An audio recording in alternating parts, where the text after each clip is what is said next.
Hi DSC aspirants. ఎస్జిటిలోని textbook ప్రకారం 6th class maths short notes and questions. నచ్చితే like చేయండి, subscribe చేయండి. అధ్యాయం 4 ప్రాథమిక జ్యామితీయ భావనలు. బిందువు అనేది ఒక స్థానాన్ని సూచిస్తుంది. రేఖాఖండం ఏదైనా రెండు బిందువుల మధ్య కనిష్ట దూరం అంటే తక్కువగా ఉన్న దూరాన్నే రేఖాఖండం అంటారు. ఇప్పుడు ఎగ్జాంపుల్ ఏ నుంచి బికి ఒక రేఖను గీస్తే వీటి మధ్య దూరం అవుతుంది. పై నుంచి కూడా ఏ నుంచి బికి ఒక లైన్ గీయచ్చు, కింది నుంచి ఏ నుంచి బికి ఒక లైన్ గీయచ్చు. కానీ కనిష్ట దూరాన్ని అంటే తక్కువ దూరంనే రేఖాఖండం అంటారు. ఏ నుంచి బికి మధ్య గల దూరాన్నే రేఖాఖండం అంటారు. సరళ రేఖ రేఖాఖండానికి ఇరువైపులా పొడిగించడాన్ని సరళ రేఖ అంటే ఇది ఇక్కడ నుంచి ఇక్కడికి రేఖాఖండం. ఇరువైపులా బాణం గుర్తుతో పొడిగించడాన్ని సరళ రేఖ అంటారు. కిరణం టార్చ్ నుంచి వెలువడే కిరణాలు ఈ సూర్యకిరణాలు కిరణం అవుతుంది. సో కిరణం అంటే రేఖలోని ఒక భాగాన్ని సూచిస్తుంది. ఇది మొత్తం రేఖ అంటుంటే రేఖలోని కొంత భాగం ఇక్కడ నుంచి ఇక్కడికి కొంత భాగాన్ని కిరణాన్ని సూచిస్తుంది. తొలి బిందువు నుండి బయలుదేరి అనంతంగా సాగుతుంది. ఇప్పుడు తొలి బిందువు నుంచి ఇప్పుడు రేఖలోని కొంత భాగమే కదా కిరణము, కాబట్టి తొలి బిందువు నుంచి మొదలుకొని అనంతంగా బాణం గుర్తు అంటే అనంతంగా సాగుతుంది. దీనికి ఒకే ఒక బిందువు ఉంటుంది. ఇప్పుడు కిరణం ఇది కదా, దీనికి ఒకే ఒక బిందువు ఉంటుంది. ఇప్పుడు టార్చ్ లైట్ దీని నుంచి కిరణాలని అనంతంగా బయలుదేరుతాయి. ఇప్పుడు కిరణానికి బిందువు ఒకటి. ఇప్పుడు కిరణానికి బిందువు అనేది ఒకటి. రేఖాఖండానికి రెండు ఉంటాయి. రేఖాఖండానికి ఎన్ని బిందువులు? రెండు ఉంటాయి. రేఖకు ఇది అనంతంగా సాగుతుంది, ఇది అనంతంగా సాగుతుంది, కాబట్టి బిందువులు అనేది ఉండవు. ఒక బిందువు నుంచి ఎన్ని రేఖలైనా గీయచ్చు. ఇప్పుడు ఒక బిందువు నుంచి ఎన్ని రేఖలైనా గీయచ్చు. వక్రము దానికదే దాటి వెళ్ళనిచో ఆ వక్రాన్ని సరళ రేఖ అంటారు. ఇప్పుడు ఒక రేఖ అనేది దాని మీద నుంచి మళ్ళొకటి రేఖ పోవద్దు. ఇప్పుడు ఈ రేఖ మీద నుంచి మళ్ళీ ఒక రేఖ పోలేదు కాబట్టి ఇది సరళ వక్రం అంటారు. ఇప్పుడు ఒక రేఖ నుంచి ఇంకొక రేఖ అనేది వేయింది కాబట్టి ఇది సరళ వక్రం అనేది కాదు.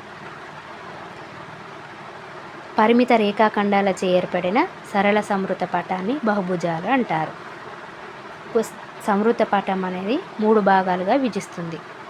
ఇప్పుడు సంవృత అంటే క్లోజ్డ్ పటాన్ని సంవృత అంటారు. ఒకవైపు తెరిచి ఉన్నదాన్ని వివృత పటం అంటారు. పరిమిత రేఖాఖండాలచే అంటే పరిమితం అంటే 4 రేఖాఖండాలచే సరళం అంటే సరళ సంవృత పటాలు. సరళ అంటే స్ట్రేట్గా ఒకదాని మించెలో ఒకటి పోలేదు. సంవృత అంటే క్లోజ్డ్ పరిమిత రేఖాఖండాలచే సరళంగా సంవృత క్లోజ్డ్ ఉన్న పటాలను బహుభుజాలు అంటారు.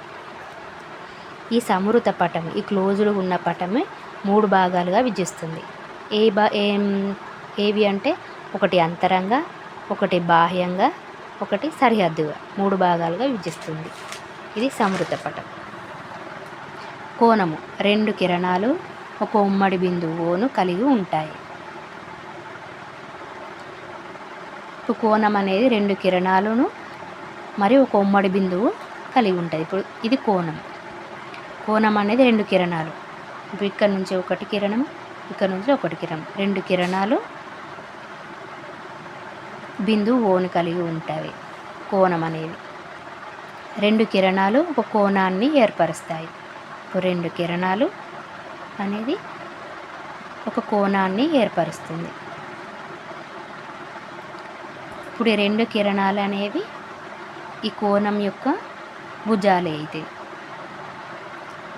ఈ 2 కిరణాలు అనేది కోణం యొక్క భుజాలు అవుతాయి. ఈ కిరణాలే భుజాలు అవుతాయి.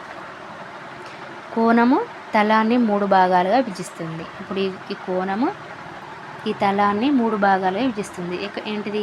అంతరంగా, బాహ్యంగా, ఈ భుజం పైన. ఈ కిరణాలే భుజాలుగా మారుతాయి.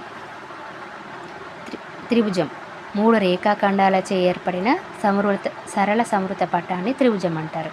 ఇప్పుడు 3 రేఖాఖండాలచే ఏర్పడిన సరళ అంటే ఒకదాని నుంచి ఒకటి పోలేదు, సంవృత అంటే క్లోజ్డ్ 3 రేఖాఖండాలచే ఏర్పడిన సరళ సంవృత పటాన్ని త్రిభుజం అంటారు. ఇది కూడా తలాన్ని 3 భాగాలుగా విభజిస్తుంది. ఒకటి అంతరంగా, ఒకటి బాహ్యంగా, ఇంకోటి భుజం పైన.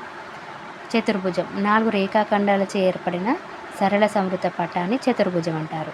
4 రేఖాఖండాలచే సరళ సంవృత క్లోజుడు పటాన్ని చతుర్భుజం అంటారు. ఆసన్న కోణాలు అంటే ఆనుకొని ఉన్న కోణాలు, బహుముఖ కోణాలు అంటే ఎదురెదురుగా ఉన్న కోణాలు. వృత్తం కేంద్రానికి సమాన దూరంలో ఉన్న బిందువుల పొడవును వృత్త పరిధి అంటారు.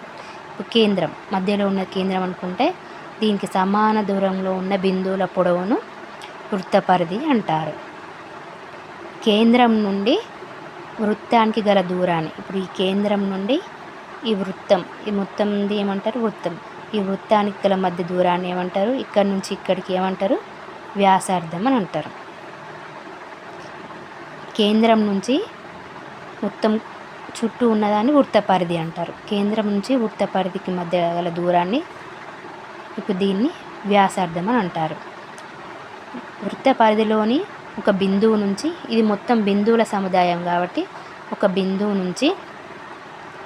నుంచి కేంద్రం మధ్య గుండా పోకుండా మరొక బిందువు గల మధ్య దూరాన్ని, ఇక్కడి నుంచి ఇక్కడికి మధ్య దూరాన్ని ఏమంటారు? వ్యాసం అంటారు. ఇక్కడ నుంచి ఇక్కడికి వ్యాసార్థం, ఇక్కడ నుంచి ఇక్కడికి వ్యాసం. వృత్తంపై 2 బిందువులను కలిపే రేఖాఖండాన్ని జ్యా అంటారు. ఈ వృత్తంపై 2 బిందువులను, ఇప్పుడు ఇక్కడ నుంచి ఇక్కడికి ఈ 2 బిందువుల మధ్య ఈ దూరాన్ని జ్యా అంటారు. ఈ జ్యా అనేది కేంద్రం గుండా పోతే ఆ జ్యాను వ్యాస అంటారు. ఇక్కడ నుంచి దీని కేంద్రంగా గుండా పోయే మరొక బిందువు, ఈ మధ్య గల రేఖనే దీన్ని వ్యాసం అంటారు. వృత్త పరిధి నుంచి ఒక బిందువు నుంచి అది కేంద్రం గుండా పోయి మరొక బిందువుకు ఈ మధ్య గల దూరాన్ని వ్యాసం అంటారు. వ్యాసం అనేది వ్యాసార్థానికి 2 రెట్లు. ఈ వ్యాసం అనేది వ్యాసార్థం అంటే తక్కువ ఉంటుంది. వ్యాసార్థానికి వ్యాసం అనేది 2 రెట్లు. చాపం వృత్తంపై 2 బిందువుల మధ్య ఉండే వృత్త భాగాన్ని చాపం అంటారు. వృత్తంపై 2 బిందువుల ఈ మధ్య గల దూరాన్ని దీన్ని చాపం అంటారు. సెక్టార్ లేదా త్రిజ్యాంతరం ఒక చాపము లేదా మరియు 2 వ్యాసార్థాలచే చుట్టబడిన ప్రాంతాన్ని వృత్తం యొక్క సెక్టార్ లేదా త్రిజ్యాంతరం అంటారు. ఇప్పుడు ఒక చాపము మరియు 2 వ్యాసార్థాలు. వృత్తం నుంచి వృత్త పరిధికి మధ్య గల దూరాన్ని వ్యాసార్థం అంటారు కాబట్టి ఒక చాపము 2 వ్యాసార్థాలతో ఏర్పడిన ఈ చుట్టూ ఉన్న ప్రాంతాన్ని సెక్టార్ అంటారు.